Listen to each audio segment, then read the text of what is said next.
son los Objetivos de Desarrollo Sostenible que particularmente me interesan. Uno de ellos es el que se refiere a la desigualdad de género y el otro el que se refiere a la paz, justicia e instituciones. En cuanto a la paz, me interesa destacar que llega la paz a la diversidad. Dos son los motivos de esta paz, de que las instituciones resuelvan esta diversidad y de que la justicia resuelva igualmente esta diversidad. La diversidad sexogenérica y la diversidad afectivo-sexual son dos realidades que han estado confundidas históricamente. Ya en la época de los romanos había una realidad trans, que significa al otro lado, cuando se definía como aquella que estaba fuera del orden binario hombre-mujer. Frente a ese binarismo había una diversidad y esa diversidad se trató jurídicamente. Tenemos que remontarnos al Digesto, en el que había 3 pasajes que hablaban sobre la doctrina de la prevalencia de los órganos sexuales en el hermafroditismo. Pero como digo, hubo siempre una confusión entre la diversidad sexogenérica, que es aquella en la que el género que te asignan al nacer no está equilibrado con el género sentido, y la diversidad afectivo-sexual, que es la capacidad, lo que llamamos ahora orientación sexual. Ha tenido que pasar muchos años para que esa confusión se clarificara y, en consecuencia, hubiera una legislación que atendiera a esa diversidad sexogenérica. Es sabido que en la década de los años 50 del pasado siglo seguía existiendo esa confusión y, por tanto, la literatura médica que lo confundía sí que se reflejaba en la literatura jurídica y en la normativa jurídica. Tuvo que ser la jurisprudencia del Tribunal Supremo, en el caso concreto de España, en el que comenzara a diferenciarlo. Todo esto se traduce en una serie de proposiciones de ley y una serie de leyes, y últimamente la ley de 28 de febrero de 2023 sobre la garantía para la igualdad y garantía de las personas trans y la realidad LGTBI. Aquí sí que se diferencian, a pesar de que las letras van en conjunto, LGTBI. Ha habido además aquí la legislación estatal ha unificado una normativa autonómica que contemplaba otros tipos de diversidad sexogenérica. Ahora ya está unificado. Lesbianas, gays, bisexuales entran dentro del tema de la orientación sexual, y trans e intersexuales entran dentro de la diversidad sexogenérica. Ya no se habla, como en algunas legislaciones autonómicas, de LGTBIQ+. Esto quiere decir, tiene una consecuencia jurídica importante. El género no binario no está contemplado en la legislación española. ¿Cómo se establece ahora la realidad trans? Que es en la que me voy a centrar.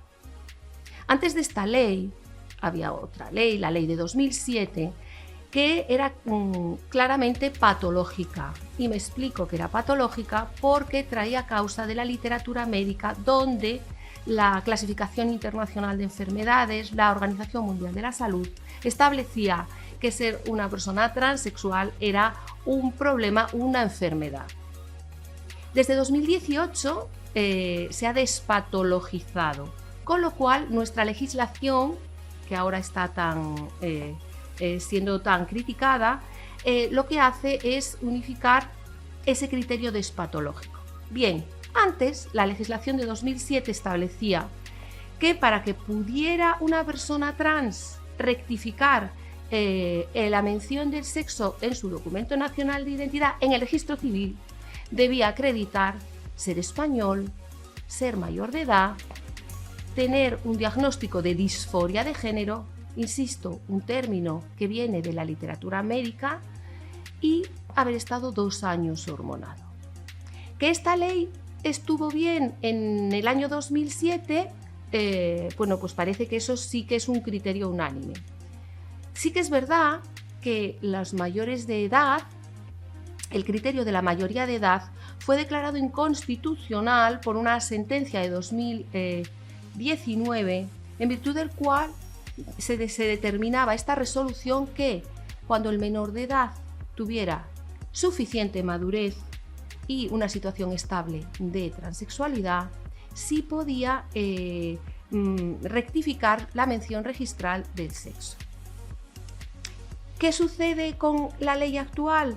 Bueno, pues que hay una despatologización, como he dicho, y por tanto la ley de 2023 es una ley que tiene otras leyes parecidas en el derecho comparado y que proclama la autodeterminación de género.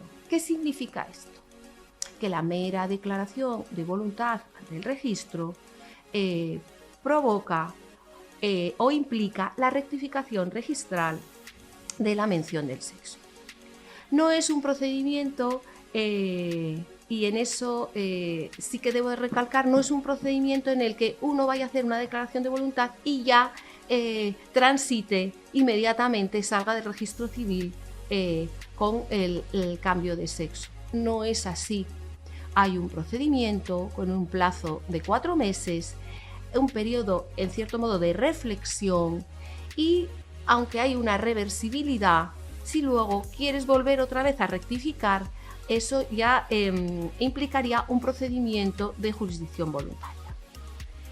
Es importante determinar o clarificar que esto resuelve el problema de muchas personas trans que no querían someterse a la cirugía de reasignación sexual.